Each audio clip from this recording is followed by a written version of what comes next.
Good afternoon, good evening, and welcome to the Baltimore Rotterdam Designing City webinar series.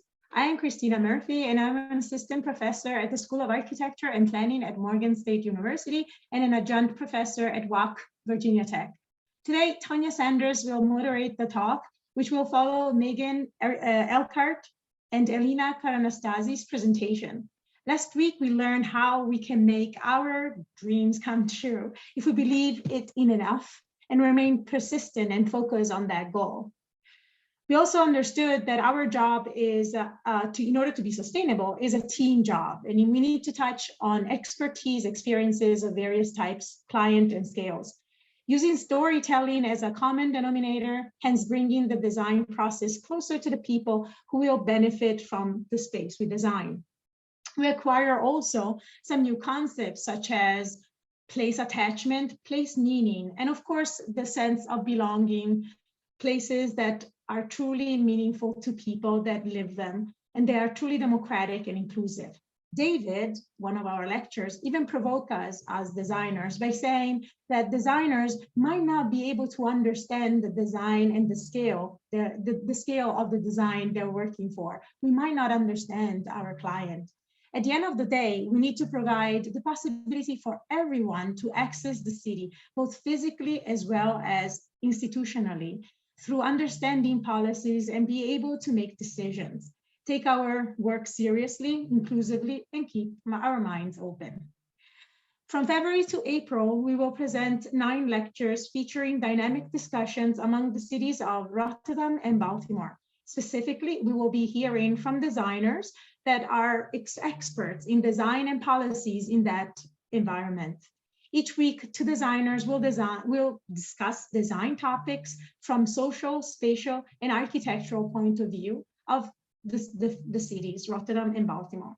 Through these conversations, we will explore if and how the environment is determinant to the failure or success of projects and what that means for the city, the citizens, and their well-being. All of you are welcome to ask questions to our lecturers. Please do so by using the question and answer button at the bottom of the screen. We will answer them. This afternoon, moderator is Tonya Sanders. Welcome, Tonya. Tonya is an associate professor in city and regional planning at Morgan State University. Her research is on faith-based community development, faith-based organization, disaster, preparedness, relief and recovery, and community development and health. Currently, she serves at the board of the Interfaith Partners for the Chesapeake and lead the health and community development community for the Community Development Network of Maryland. Tonya is also a certified practitioner, urban planner with the American Institute of Certified Planners and president of Faith and Communities Development and Community Development consulting firm. Tonya, welcome. Sorry for my hiccup on your curriculum, which is beautiful and really pertinent to this lecture. Please take the lead and introduce our guests. Thank you, Cristina. I have the pleasure to introduce our panelists today. We have Megan Elcrat. Megan is an architect and an adjunct professor of architecture at Maryland Institute College of Art. In 2010, Megan founded Present Company, an architecture firm that focuses on historic renovation, adaptive reuse, commercial and residential work.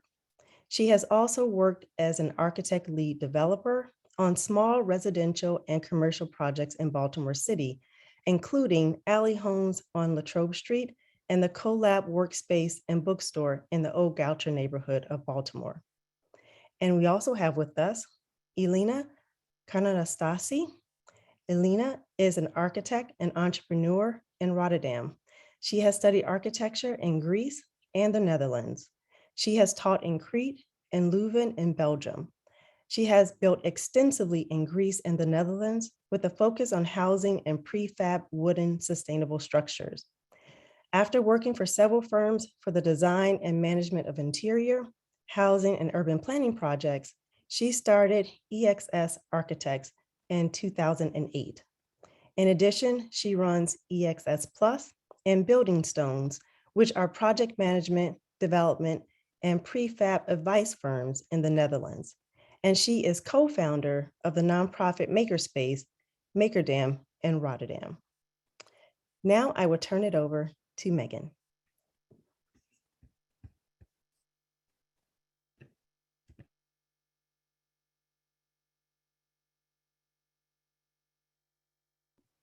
Megan, I believe you need to unmute.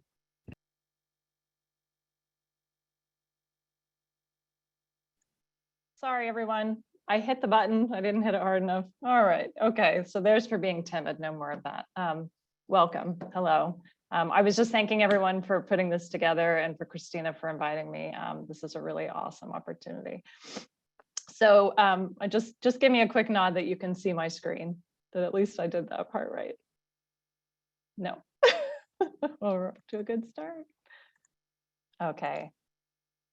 Yes, I think I've solved that problem. Wonderful. Okay, so this is a photo of myself in the building that I'm in now, which I will finish my comments on that project. But I wanted to talk a little bit about community today. When I was putting nice slides together a few weeks ago, I was home with my children. My 5-year-old asked, "What is community?" I think they were learning about what a community helper is at school. And the 8-year-old was very quick to, who often tells her what the answers are to most of life's questions. So I was very quick to say it's cities and it's neighborhoods, but sometimes cities. And my husband and I said, well, you're not wrong, but really it's about people. The community is the people. They are groups of people that come together. They can become your found family. And I realized as we were talking about it, that is sort of a big theme in my work. So when we think about architecture, we really try to think about how it relates to a person, to their experience, and hopefully, improve their experience through architecture. So the first project that I want to show you, there we go. I'm going to start with a couple projects that are under construction, and they are in my neighborhood. And when I say they're in my neighborhood, they're, I think, less than 2 blocks away. So we've been really blessed during COVID to be able to work really close to the office, and it has really strengthened our sort of role as a community architect, in my opinion. So the first one is called Our Time Kitchen. This is a really awesome concept that derived by 2 women who have been in food business for a while and have really felt the effects of how that somewhat male-dominated industry has affected marginalized communities. So they wanted to create a space where they could have a shared kitchen where people can start their own businesses and develop their own food concepts and sort of launch as a launch pad. They grow from there. I remember when the client first reached out to me, I just knew immediately this was a project that I wanted to work on. And there's some negotiation that goes into something like that, but it's become very dear to me. It is also, like I said, very close by. You can see on the right, there are some images of what the building looked like when they bought it. And the renderings show you what we're hoping to transform the building into. So the bright color palette, the sort of multicolored aspects of it, they're all signaling, some inclusivity that is often missing in kitchen spaces. And on the interior in particular, the clients had a really great vision of not having your standard sterile, stainless steel and white kitchen space, but to actually infuse the space with color. There are still all the clean surfaces, right? There's still all these ways that you can look at the food, and it's not a jarring color palette, but it's a really lovely way to celebrate exactly what they're trying to do in the space. And on, one of the details that I really loved was they came to me and said, well, we have a baker's corner, and we want to make sure that we do kind of the opposite of what's expected there. So we want some dark, rich colors in that corner, rather than what you might normally associate with baking. So this is the baker's corner over on the left.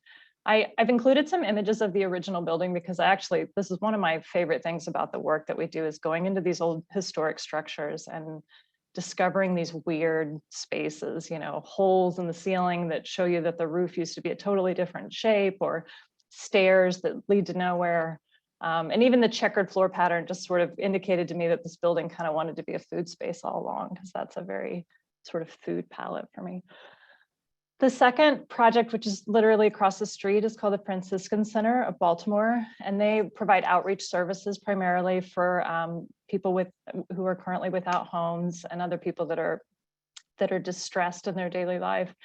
And on the left, you can see the images of what we started with. That's sort of maybe what you would expect, a very institutional space, very cleanable, a lot of CMU everywhere, tile.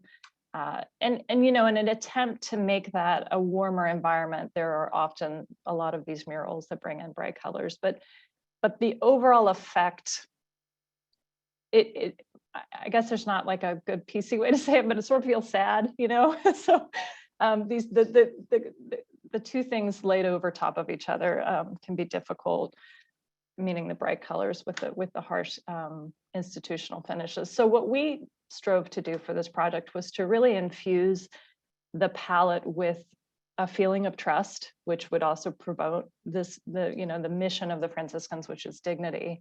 If you make a nice dining room for someone, it's not just, oh, this is a soup kitchen and you should be so lucky to come in here, but this is a space where we break bread with each other. This is a place where we can have a nice meal. And that concept was meant to be pulled into every decision that we make about the finishes. And one of the things that I am proud of for us is that when we do this, we really do this with the budget in mind. So although the finishes should feel luxurious, they're not going to break the bank. They're not high end. We're just looking to provide a softer palette and a more welcoming palette, and to play off of what the building already has. So in the second images, you can see, you know, their pantry was in a small corner and overflowing, but they did have this whole gymnasium space with terrazzo floors, this really beautiful room that had really great bones and just needed to be cleaned up a little bit. So that's going to be their future pantry where people can come and get food, clothing. And then we also created a computer lab, which is in an old kitchen space. And, you know, it's not like really high-end architecture, but it's the visual, opening up walls to windows and providing a visual access to what's available and providing people a place that feels safe and warm is a big part of what this project is. The second set of projects I want to show you are our development projects. So this one is also in development, this first one, and the second one is already constructed. So I want to make sure to show you some things that have already been built, but I also got really excited to show you what we're currently working on, which is why several of these are in rendering form. But this one is in Holland's Market. So if you're in the Baltimore audience, you're probably familiar with Holland's Market. This is directly across the street from the historic market on 3 vacant sites. So they currently have no houses on them at all. And, you know, one of the things that was really, but there's several things that are really important to the project, but to try to keep myself in the time frame, one of the most important things was to activate the street. When you're coming into a neighborhood that hasn't had new construction in many years, there can be a disconnect sometimes between, you know, sometimes the new construction gets elevated off the street, there's a garage front, there are things that kind of don't connect that new house with the neighborhood that it's meant to be a part of. And we wanted to make sure that we weren't going to do that with these. So we have these French balconies essentially, so that you have the elevated first floor, which is pretty standard for a residential development, but you have this connection to your neighbors, to the outside space. And we did that on the floors above it as well. This is some images of the site. You can see here in the corner in coral, that's where our 3 properties are. There's a 4th property that we do not own that will be vacant when we're finished. So there'll be a little grassy knoll. The market is just below that photo. And then across the bottom are just some context images. The other thing that was really important to this is that the site is very compressed. It's not very deep. So we didn't have a lot of space. We really needed 3 floors, but the scale of Holland's Market is actually quite a bit lower than some of the other neighborhoods in Baltimore. And quite a few of the houses are federals or 2-story structures. And so we wanted to make sure that the scale of our project was going to feel right in that neighborhood. So we have a 3rd story that sets back a little bit from the facade, which also allows us to have a really beautiful roof deck. So again, we're finding that outdoor space within the small footprint that we were given. The layout of the house is very simple. It has a galley kitchen in the center to keep the house feeling open and to give you flexible space front and back. And then The last sort of big idea for this project is that we're attempting to use a product that's normally used in commercial construction that provides insulation within the masonry block itself. And that actually allows us to expose the walls to the interior, which you don't often get to see in new construction due to energy codes. So we're very excited about working with this product as well. There's a few more images of the rooftop deck itself. I will say that we are probably going to value engineer the overhead door. So it's just, just to make sure that you do know that we are the developer, we are playing with both the design and the cost. But the concept of pulling open that wall will still be there, despite, it won't necessarily be overhead, but, probably be two very large double doors. And I think the effect will be the same. The second project is called Latrobe Green, and this was completed several years ago. This was a vacants to value program, if you're in the Baltimore audience. I think this may have come up last week as well. It's a way that the city pulls vacants into receivership to make the process easier. It takes some time, but they provide it at a very low cost, and obviously the goal is to encourage people to develop vacant buildings in Baltimore City. We started with 2, and then the city came back to us and said, well, if you're going to do 2, why don't you just do 3? So they had offered us the 2 that are on the left. And then the third one, I just sort of was reminding myself of this process and thought you might find this interesting. The third one had been completely blocked up.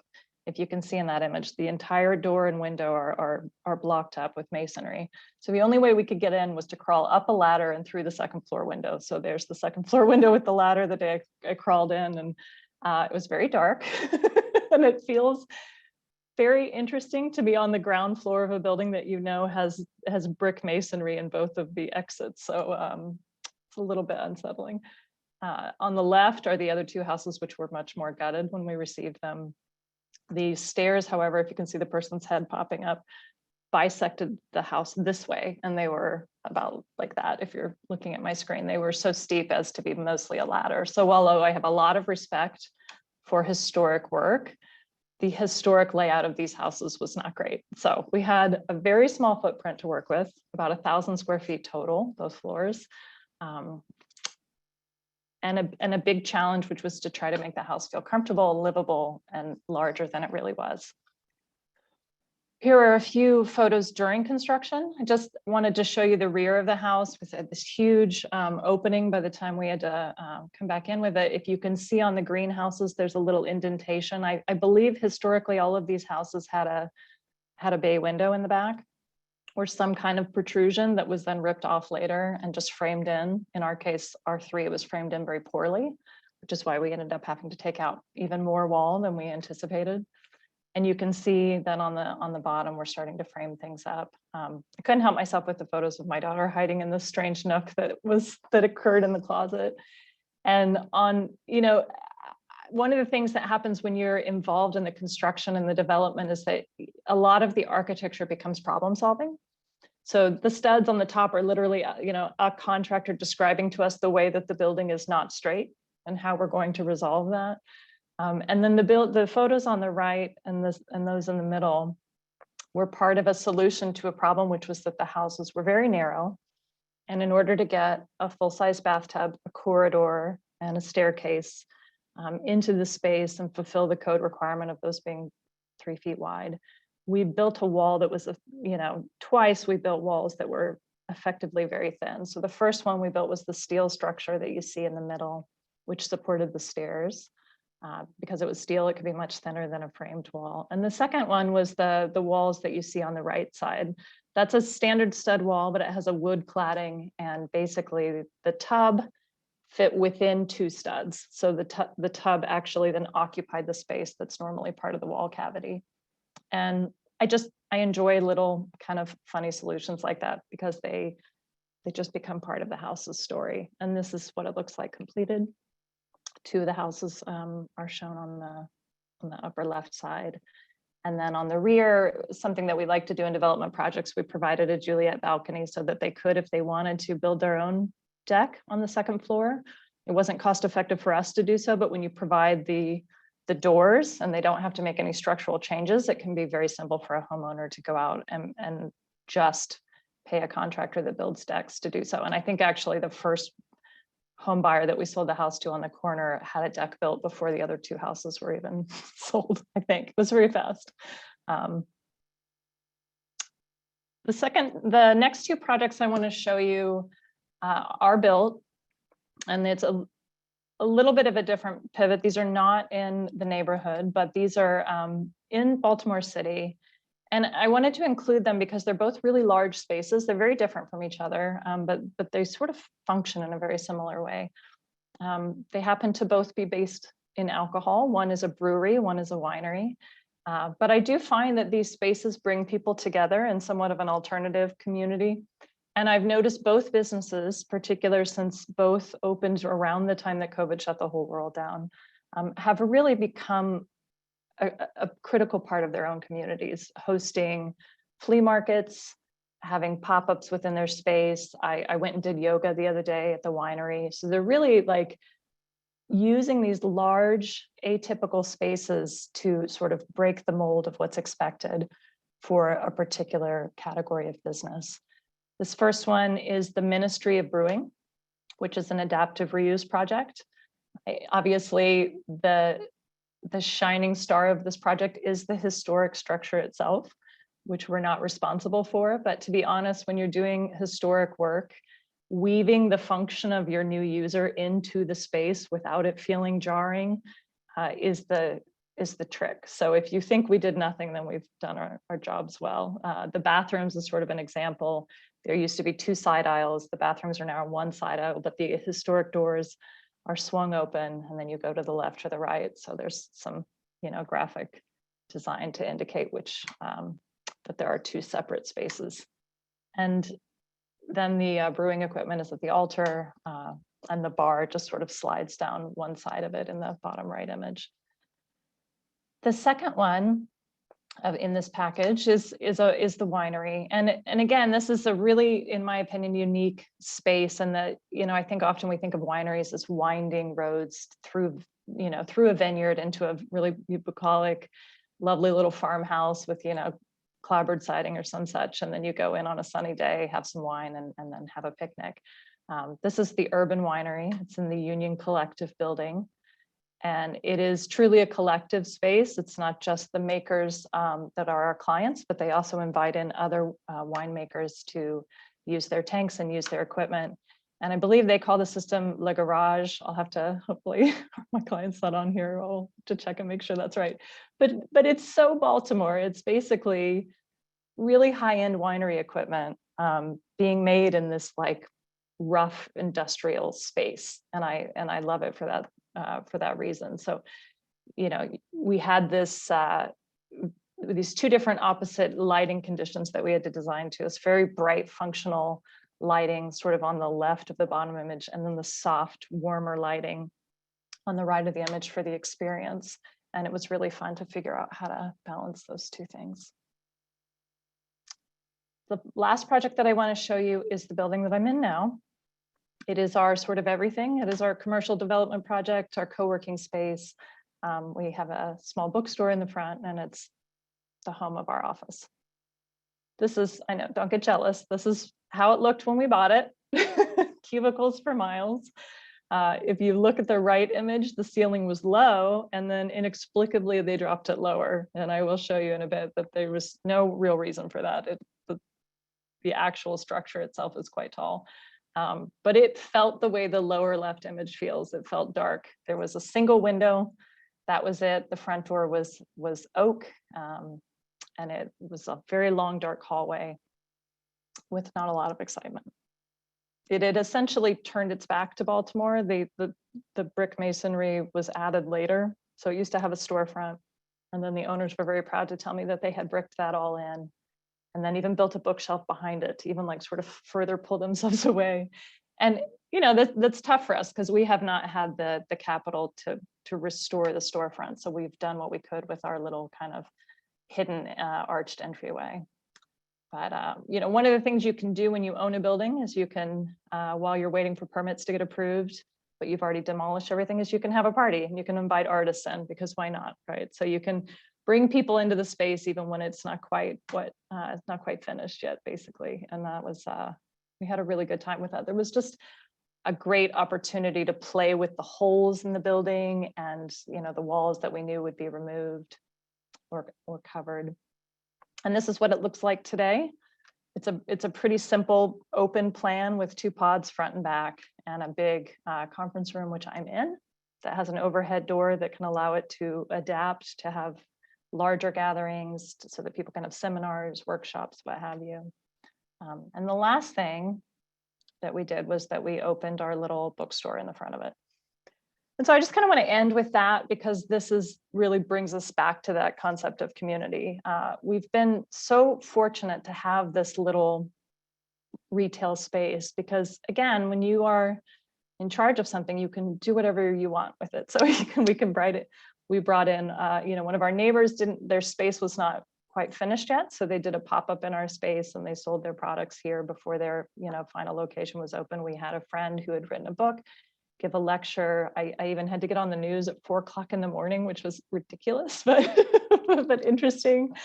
We've had kids things. We've had, you know, games that we learned about through Micah. We've been able to bring in from, you know, import and sell in the store. And we've even done a little bit of fabrication. So I included an image of this small dollhouse, which is a row house based on our Latrobe alley house. So that's, you know, another really great like connection was that we were able to work with OpenWorks on that, because our employee at the time was also working at OpenWorks, which I think is very similar to Makerdam. So maybe that can be a good transition. Yes, thank you. I'll give it back to you, Tonya.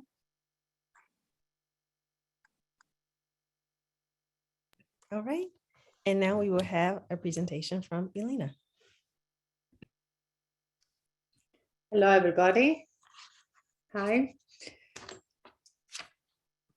Just a second to share my screen.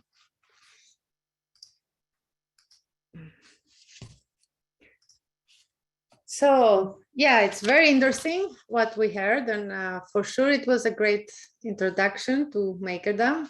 I was planning until last week, I was planning to show 2 projects in Rotterdam based on sustainability and how we developed the whole area. But listening to other presentations and because we had also a preparatory talk before, I decided to show the story of Makerdam, which is my office, my communal space that I started together with a partner. Sorry, I have to put the timer start. So yes, Makerdam. I started. Yes. So I started the office in Thessaloniki, this is Greece in Europe, and I moved to Chania in the office in Chania in Crete in 2008. And because I worked there in the university, in a new university, and then we moved the office to Rotterdam in 2013.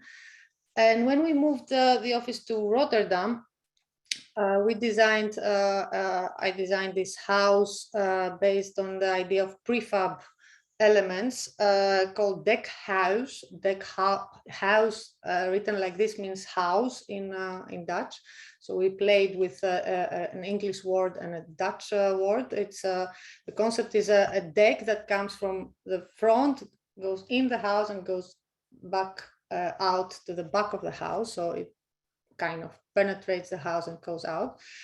Very simple.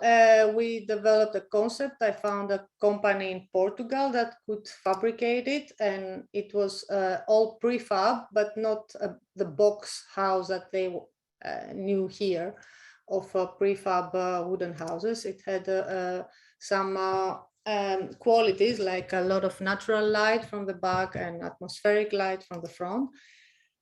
We show the model in different expos. Then there was this couple of Adjunct that fell in love with the model, and then they built it with their own hands. They built it exactly like they thought.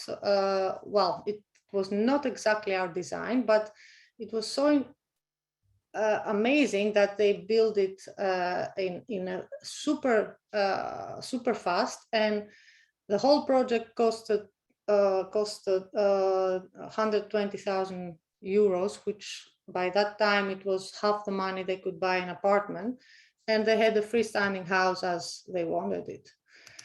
That was also during construction in an area full of greenhouses.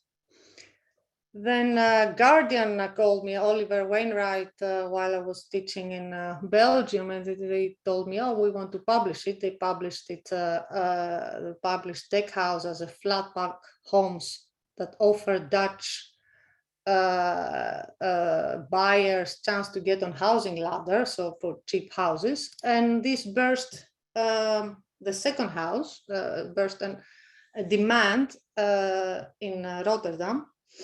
Then there was another couple that came. They had a little bit of bigger budget, so we made a bigger house.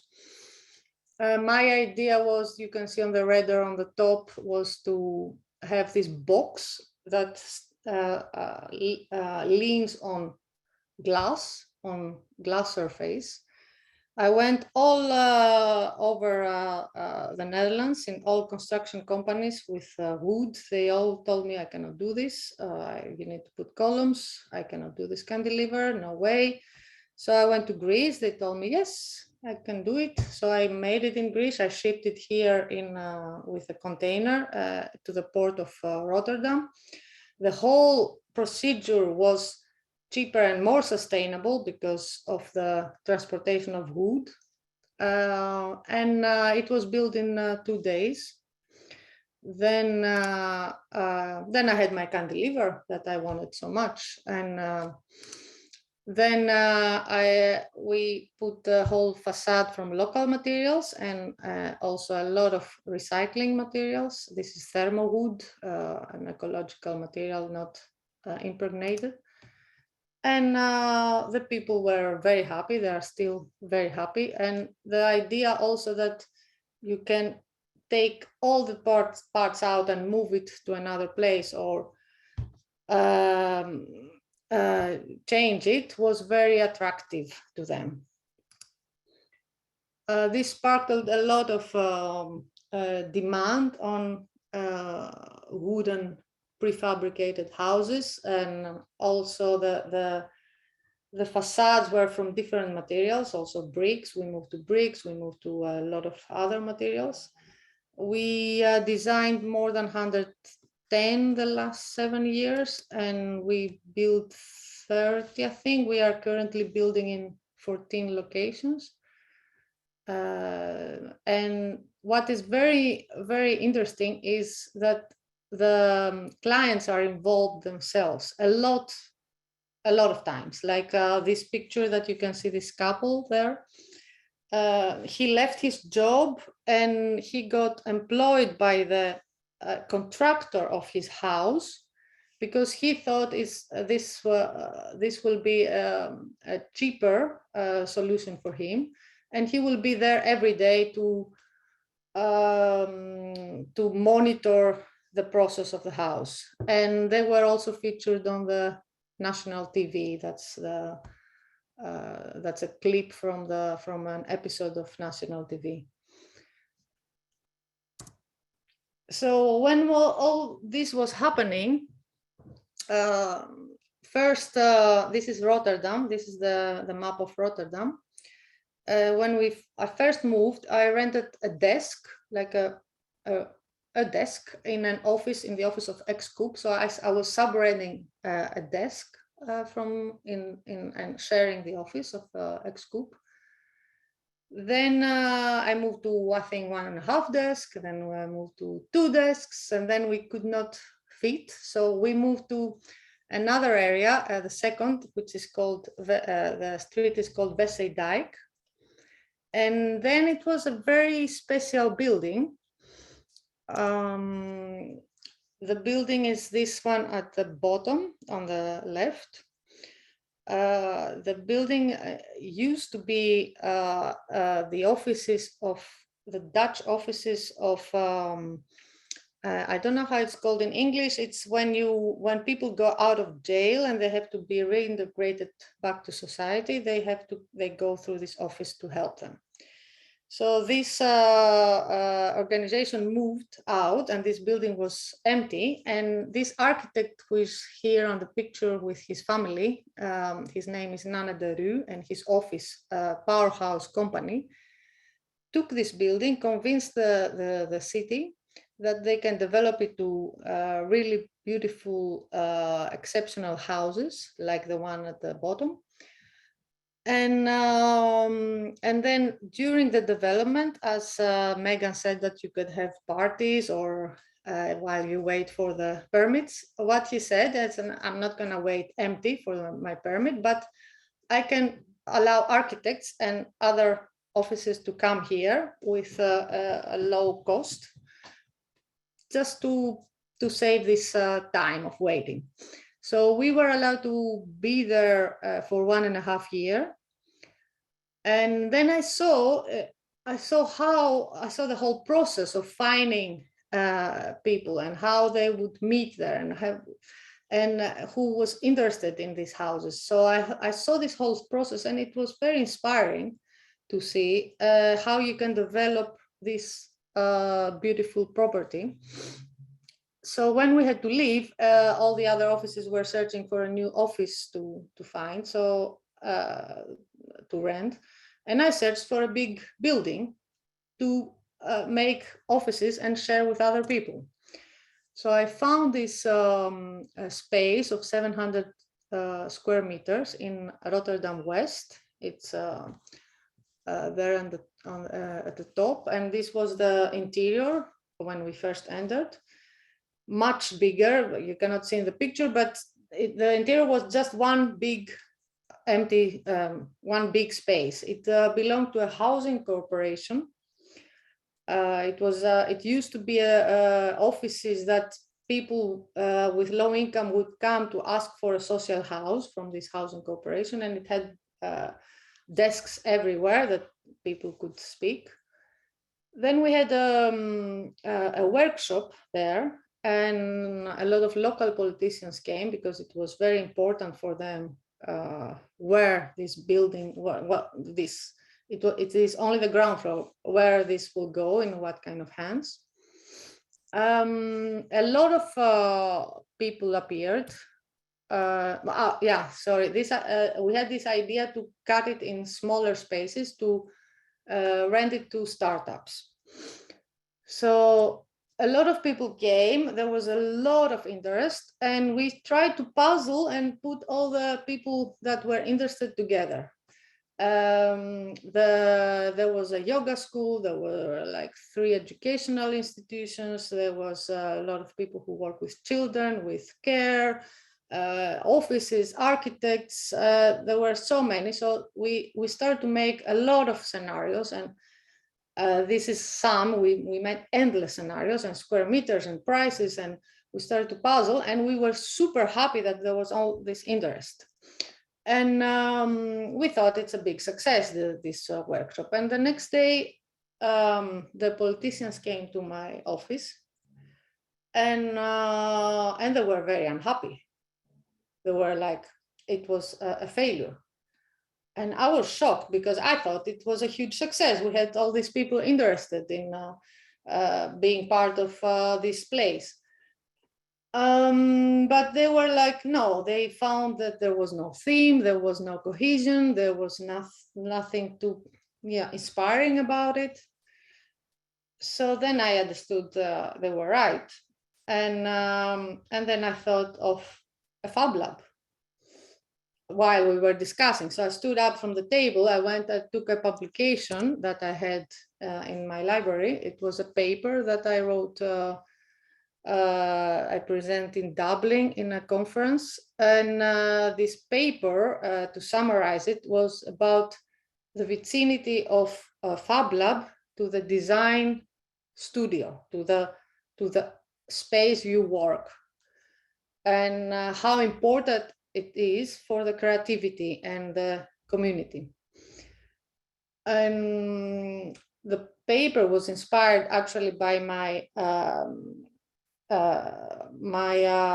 experience in being part of the university in Crete, in Chania, which was a very small university, brand new, and we had no means. So this is these are images at the bottom from the Fab Lab there. And when we moved to these new buildings of the architecture school, which was an old monastery, nun monastery, we had no space. And then when we had to make a Fab Lab, we just cut 1/3 of the studio, of the architecture studio, and we made it a Fab Lab.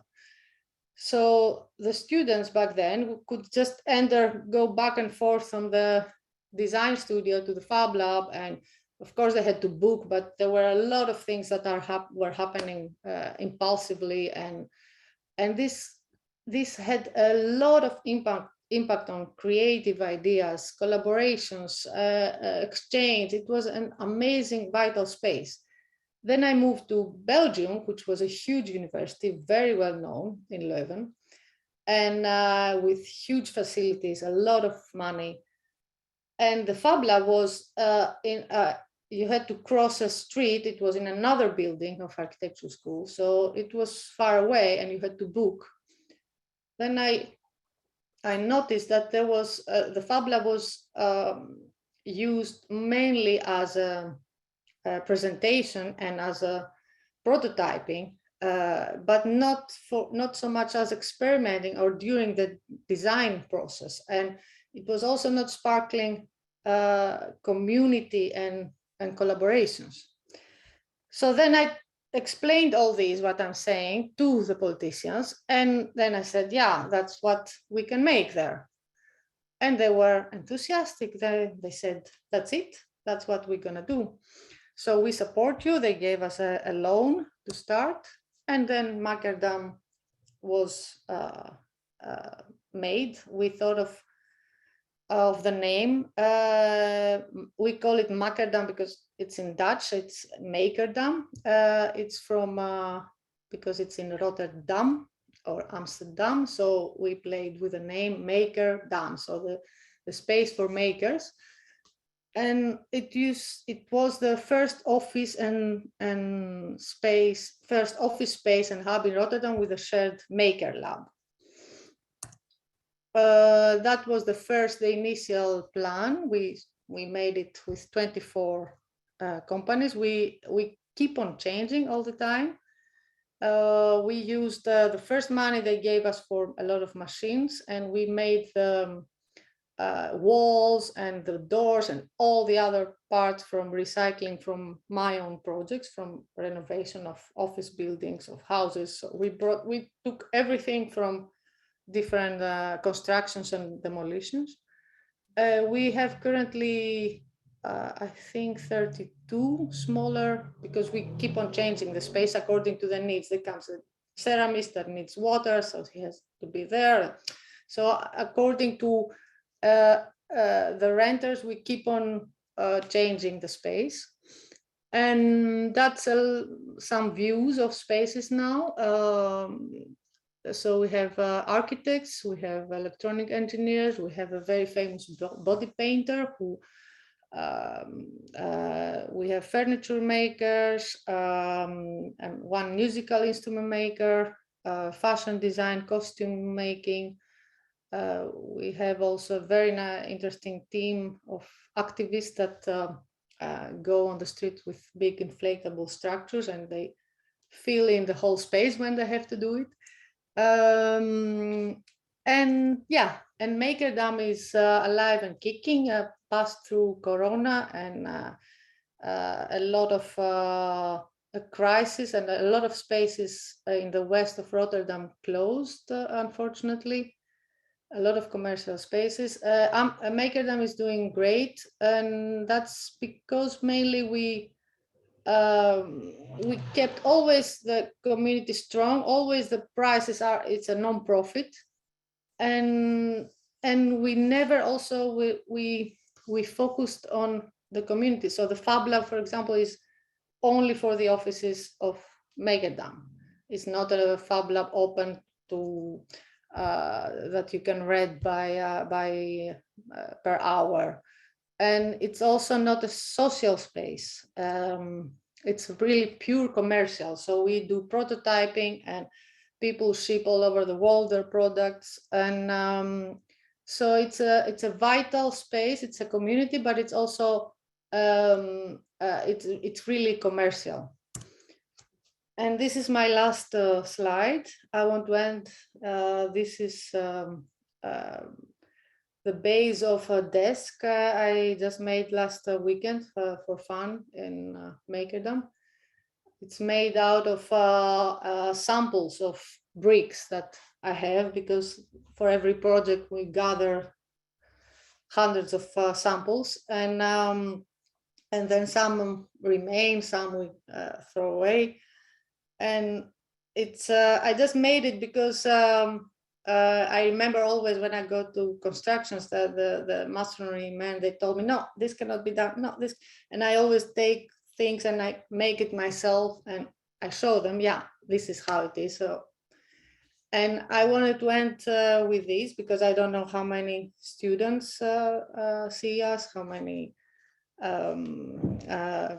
future architects see us, because the main thing that I want to say with Rotterdam was that you just have to take things on your hands and just do the project. And even if it's if there is no project, you just create a project.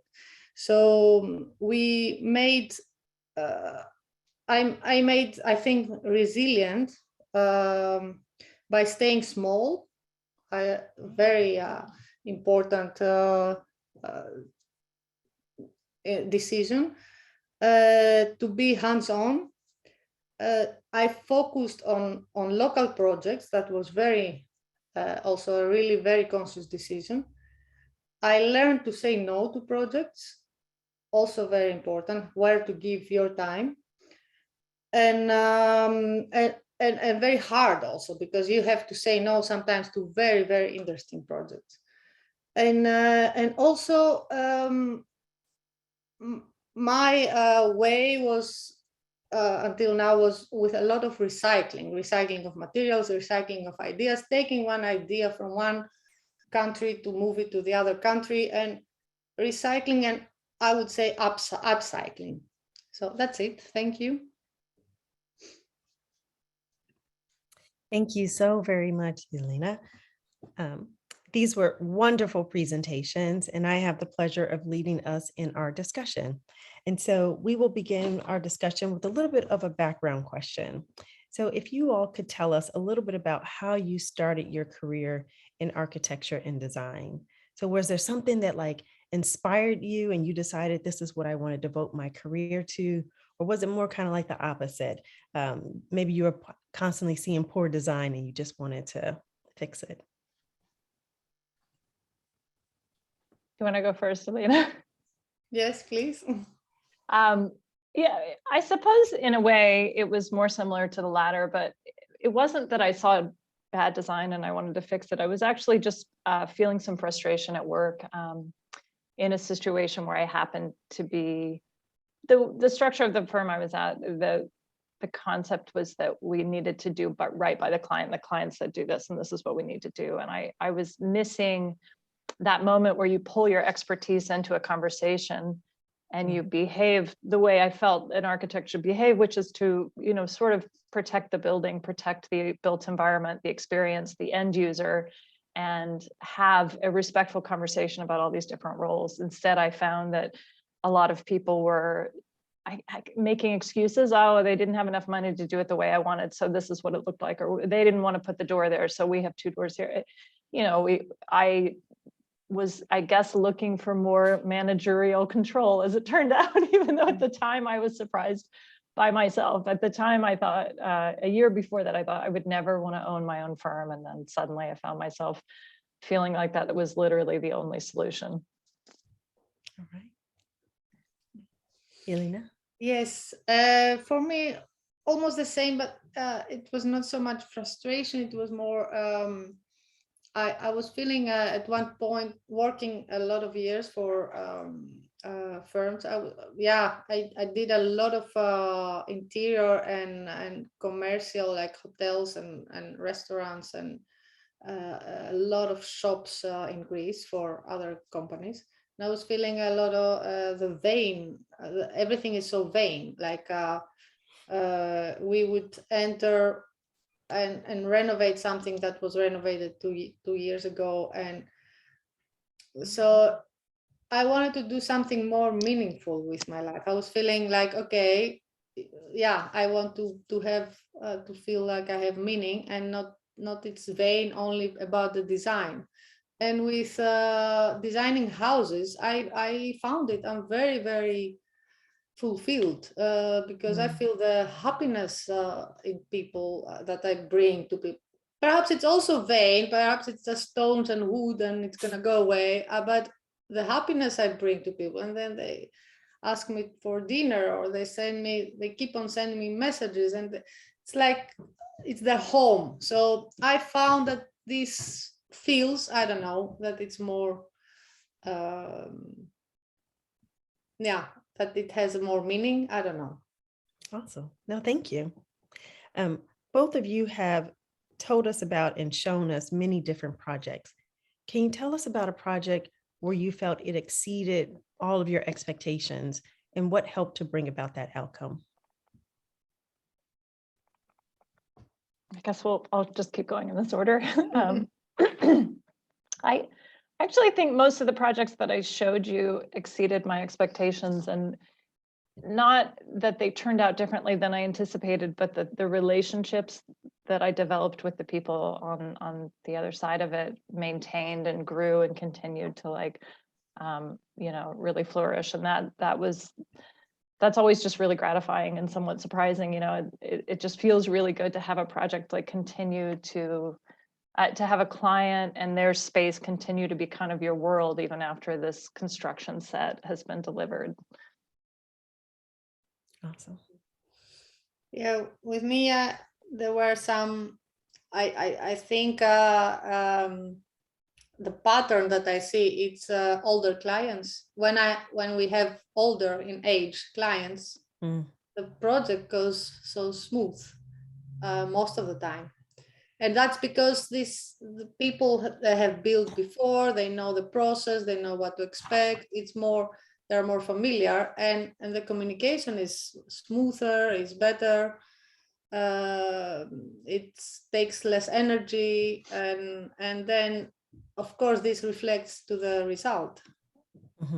And they also come to an architect because they like this work, not because they heard something, or so they are very conscious. And I think there is a pattern, not rich, not poor kind, but really the age has, I'm an ageist now, but I really, that's my experience, has taught me. Okay. We have a question from the audience. It says, for Elina, it said that you mentioned that the first proposal did not pass from the politicians, but they were open to new ideas and projects. What is your advice to a new freelance urban planner in Greece? My advice in Greece. What is your advice to new freelance urban planner in Greece? That's very tough. I have very tough experience from urban planning in Greece. It's none of my projects was realized. It needs a lot of in Greece. It needs a lot of patience and a lot of waiting in corridors. And my advice is to just write the letters that that the politicians have to write, and go and put them under their nose to sign them. That's it. Do their work. If you want your project to be realized, you have to do work that is not urban planning work. You have to do all the bureaucratic work. Yeah, but I didn't have the yeah, the patience to do it, because it's a lot of time, of course. Yeah. Well, thank you so much for a frank response. Switching gears, how has design changed over the last 5 years and where is it going? So what are the next trends that we should be looking out for? Shall I go first? Sure.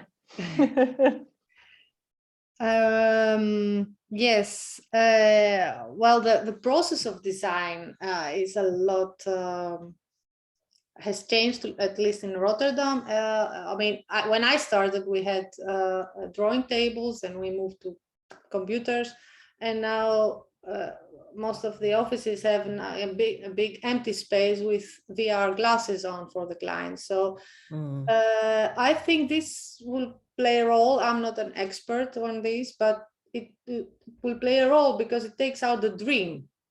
The client sees the outcome, sees it much earlier, and correct it and interferes, and this kind of dreamy, I don't know, this expectation, this excitement, and it goes away. So this will play a huge role, if you ask me, in the future. Yeah. Thank you. Megan, would you like to add to that? Sure.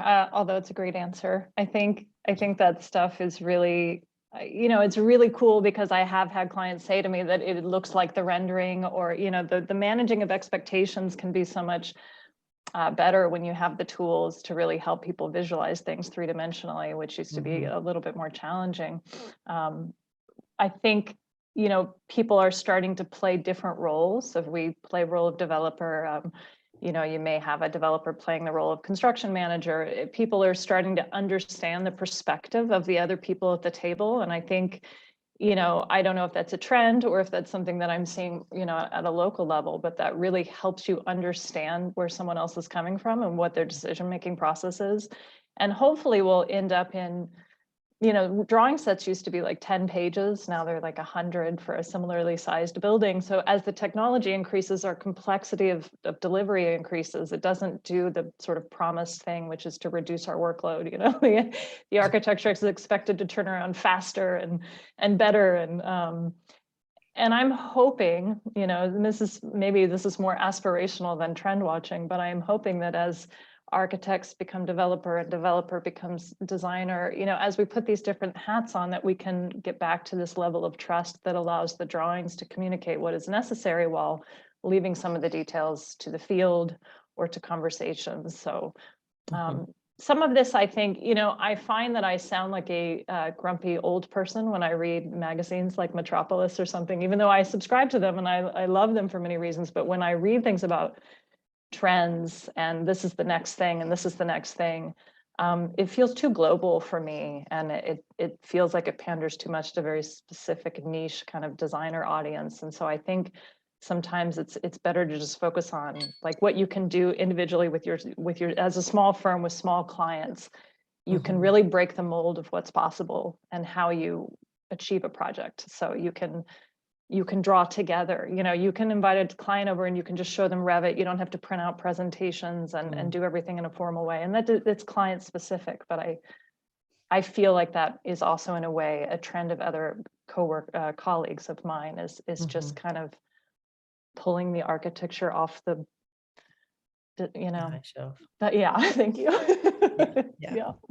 Okay, kind of in that same vein, what do you think, or what do you believe is the biggest challenge to the design and architecture profession, and how should we be thinking about addressing it? I think, if I may ask, I think the most significant challenge now is to have a unique design while at the same time you are a user experience design or inclusive and flexible. And there are so many so many themes of that you have to be things that you have to be inclusive now. And at the same time, you have to produce a unique design, which is contradictory, which are contradictory terms, because one is your own creativity, and the other is, yeah, something that it's a user experience based design. So I think this is the biggest challenge now. Mhm. Yeah, no, I would have said inclusivity, and I think, you know, in order to figure out where architecture, there are a lot of solutions embedded in architecture, and then there are some things that architecture cannot solve alone. So I think the first step is to really understand what aspects of designing space, you know, cater to groups not being inclusive. In order to do that, you know, in order to break that cycle, you first have to acknowledge what the problems are and how we make space, you know, and whether that be, you know, making it not feel accessible or making it truly inaccessible. So there are a lot of ways that space communicates very subtly and allows people to kind of continue with the status quo. And I think you have to really acknowledge how that works. From, you know, how people socialize with each other in order to figure out what the architectural solution might be. Thank you. We have another question from the audience, and this one is directed at Elina again. Could you talk more about the prototypical designs? How far did your firm go with it? Excuse me, which design? I didn't... Prototypical? Prototypical. Oh, you mean the one I was showing on the paper? Because we do a lot of prototyping. If it's about the slide that I showed with the paper, and then I was showing them what we did with prototyping. These pictures were at on the right, where projects of mine was like a tile for parking spaces, and we produced 32 pieces that we placed them in Crete, and yeah, we never made it a product because basically I'm an architect and not an industrial designer, and then it needed a lot of energy to make this a product, and we moved to other projects, and that's it. And the other is a wall pot. It's a brick for vertical green walls called wall pot, and this we have patented. We have 7 patents, I think, design patents in Greece, and we also put it in small projects. And now I'm gonna I have the molds, and I have all the molds in Greece, in Crete, but it's just too much to bring them here or produce it in a big scale. So yeah, that's how far we went. I think we have time for one more question. I'm sure there are many budding design and architecture students listening to this conversation right now. What advice would you give to them? Not to stay up all night, to sleep well, to exercise, to do also other stuff, and have very good health, because that's the most, if you see the most famous architects, they had a very good health, which is very important, and they don't tell us in the architecture schools. No kidding. Yeah, okay, this is a joke, but it's also not a joke. But what I want to say, and no joke, is time management is very important.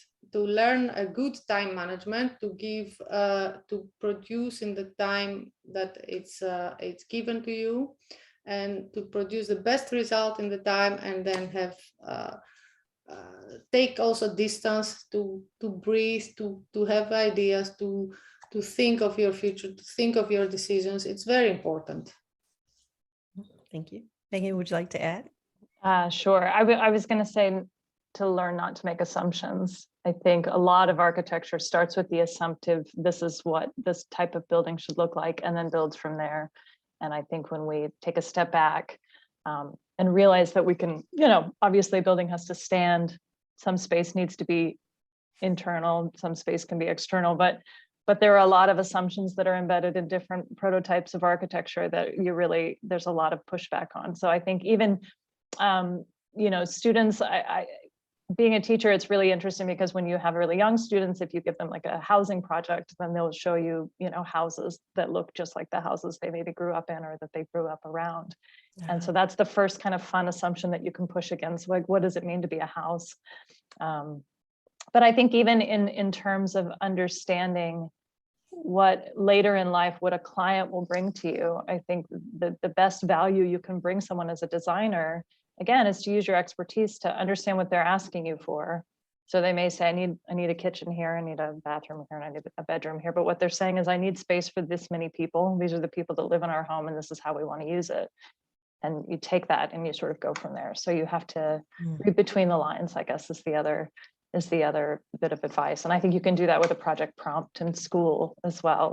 Like pull out the essence of what the project means and make sure you're always checking back in with that as you go through the design process, so that essential idea or that diagram is just as strong in the end as it was in the beginning. Awesome. Thank you also very much. I would also like to add something, if I may, Please. which was very inspiring with what Megan said. And another really important thing to say is that what we present here, or every lecture that they see, is probably 1 in 10 projects. The other 9 is probably a failure. So 9 in 10 never went or failed or disappeared, and then 1 was successful and good, and that's what they see. So they should not be afraid of risk or failure, or just go for it. And that's very, very important to know, because if you don't do it, you will never know. If you just don't do it, then you haven't done it. So that's also very important. Yes. I was very inspired by you saying that, you had been keeping it small and keeping it hands-on, because I just being gone through COVID as a business owner, actually, there was an expectation of growth that I realized during the pandemic didn't interest me much. And we've come out the other side looking much more like the firm that we always intended to be. We're able to keep our projects the size that we want them to be at, so that we can pay attention to them. So you can push back on assumptions that more than just the design side of things too. Yeah. Thank you. Cristina? Thank you so much, Tony, and thank you so much, Elina and Megan. I think that we might have made some connections here. I saw so much resemblance, and I got distracted because I was just typing about you guys, and I really hope that Rotterdam, Baltimore, Morgan State University, you guys, time management and a lot of passion, I think we could rule the world here. So once again, really incredible. Once again, thank you very much for being here with us, Megan, Elina, and Tonya. On behalf of the whole audience, Baltimore, Rotterdam Sister City, our partners, AIA Baltimore, and the Rotterdamse Academy van Bouwkunst, I would like to thank you for making architecture really accessible.